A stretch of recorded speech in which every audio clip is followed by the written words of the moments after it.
নবান্ন অভিযানে নাশকতার ছক, জোড়া ভিডিও প্রকাশ তৃণমূলের।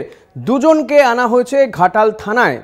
আনা হয় খড়ার পুরসভার কাউন্সিলর তাকে এবং বিজেপি নেতা সৌমেন চ্যাটার্জিকেও থানায় আনা হয়েছে বলে জানা যাচ্ছে। পশ্চিম মেদিনীপুরে পুলিশ সুপার ধৃতিমান সরকার তাদের সঙ্গে কথা বলছেন এমনটাও জানা যাচ্ছে। যে দুজনকে ভিডিওতে দেখা গিয়েছিল ঘাটাল থানায় তাদেরকে নিয়ে আসা হয়েছে। নবান্ন অভিযানের আগে দুটি ভিডিও পোস্ট করেছে তৃণমূল কংগ্রেস, যে ভিডিও সত্যতা যাচাই করেনি কলকাতা টিভি, কিন্তু এই ভিডিওতে দেখা যাচ্ছে নবান্ন অভিযানে নাশকতার একটা ছক করা হচ্ছে এমনটা কিন্তু মনে করছে তৃণমূল কংগ্রেস। এবং ইতিমধ্যেই পুলিশ দুজনকে আটক করে নিয়ে গিয়েছে থানাতে, তাদেরকে জিজ্ঞাসাবাদ করা হচ্ছে বলে জানা যাচ্ছে। পশ্চিম মেদিনীপুরের পুলিশ সুপার ধৃতিমান সরকার তাদেরকে জিজ্ঞাসাবাদ করছেন। মধুসূদন ভট্টাচার্য রয়েছেন। মধুসূদন, যে দুজনকে দেখা গিয়েছিল ভিডিওতে তাদেরকেই জিজ্ঞাসাবাদ করছে, তাদের পরিচয় কি জানা যাচ্ছে? পুলিশ কি তাদেরকে গ্রেপ্তার করেছে?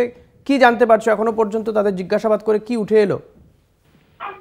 দেখো ঋষিকাশে একেবারে কিন্তু যে ভিডিও, সেই ভিডিওতে কিন্তু একটা তারপরে কিন্তু নড়েচড়ে বসে পুলিশ প্রশাসন থেকে শুরু করে পশ্চিম মেদিনীপুর জেলা পুলিশ সুপার তিনিও যেমন এসে উপস্থিত হয়েছিলেন ঘাটাল থানাতে, তিনিও কিন্তু জিজ্ঞাসাবাদ করেন। তবে ইতিমধ্যে কিন্তু পশ্চিম মেদিনীপুর জেলা পুলিশ সুপার ধৃতিমান সরকার তিনি যে বিষয়টি জানাচ্ছেন যে কি কি বিষয় তাদের ছিল, তা আদার্স কোনো অ্যাঙ্গেল ছিল কিনা এই বিষয়ে, সেই বিষয়গুলি যেমন জানা যাচ্ছে। পাশাপাশি কি কি সম্ভাবনা ছিল এই যে একটা ভিডিওতে বলা হচ্ছে যে রবার বুলেট চলবে, এই যে সমস্ত যে ঘটনা, সেই ঘটনার পরিপ্রেক্ষিতে কিন্তু আজ পশ্চিম মেদিনীপুর জেলা পুলিশ সুপার ধৃতিমান সরকার তিনি কিন্তু ঘাটালে এসে উপস্থিত হন।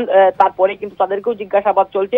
তবে আপাতত ভাবে পুরো বিষয়টি কিন্তু ইনভেস্টিগেশন তদন্ত চলছে বলে কিন্তু জানিয়েছেন।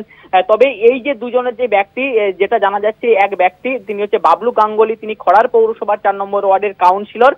অপর যে ব্যক্তি সৌমেন চ্যাটার্জি, তিনি হচ্ছে বিজেপি নেতা।